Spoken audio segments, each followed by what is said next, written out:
আসসালামু আলাইকুম, কেমন আছেন আপনারা সবাই? আই হোপ আপনারা সবাই অনেক ভালো আছেন। আমিও অনেক ভালো আছি। আজকে আমি আপনাদের সাথে শেয়ার করব একটি প্লাজো কাটিং ডিজাইন।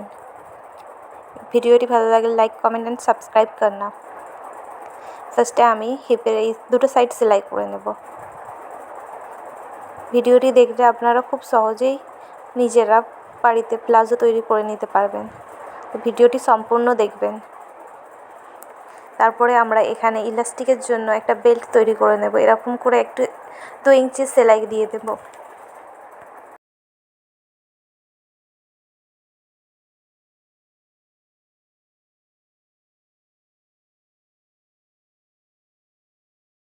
আমরা এখানে একটা ডিজাইনের জন্য একটা বোতলের মুখ নেব। তারপরে সেটাকে এরকমভাবে ডিজাইন করে নেব। আপনারাও ঠিক এইভাবেই করবেন।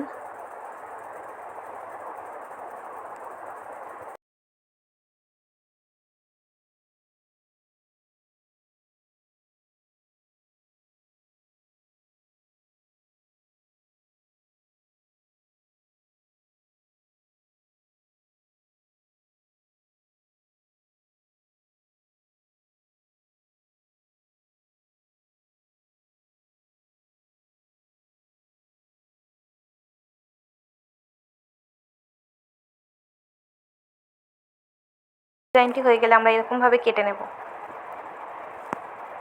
আস্তে আস্তে আপনারাও ঠিক এভাবেই কাটিং করে নেবেন।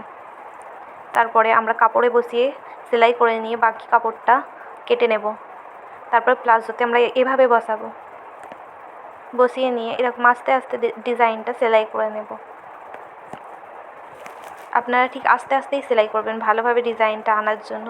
যদি খুব স্পিডে করেন সেলাইটা তাহলে কিন্তু অতটা ভালো ডিজাইনটা ফিনিশিং আসবে না। তো আপনারা আস্তে আস্তে সেলাই করে নেবেন।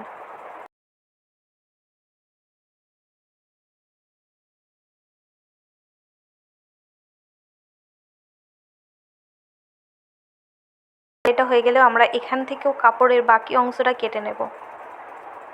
কেটে নেওয়ার পর এভাবে ঠিক উল্টে দেব। উল্টে দিলেই আপনাদের ডিজাইনটা এরকমভাবে চলে আসবে। এই ডিজাইনটা এভাবে উল্টে নেওয়ার পর আমরা চাপ সেলাই দিয়ে নেব। ঠিক হাতে ধরে ধরে এরকম চাপ সেলাই দেবেন আপনারা। আস্তে আস্তে একদম ধীরে সুস্থে সেলাইটা করবেন। তো এটা হয়ে যাওয়ার পর আমরা পিছু দিকে উল্টে এক ভাঁজ করে নিয়ে এরকম সেলাই দিয়ে নেব কাপড়টাকে, বাকি অংশের কাপড়টাকে।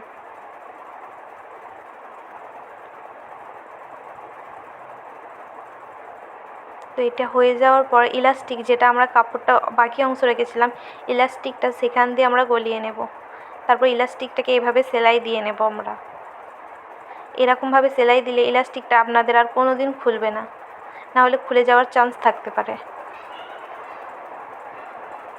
আপনারা ঠিক এভাবেই সেলাইটা করে নেবেন।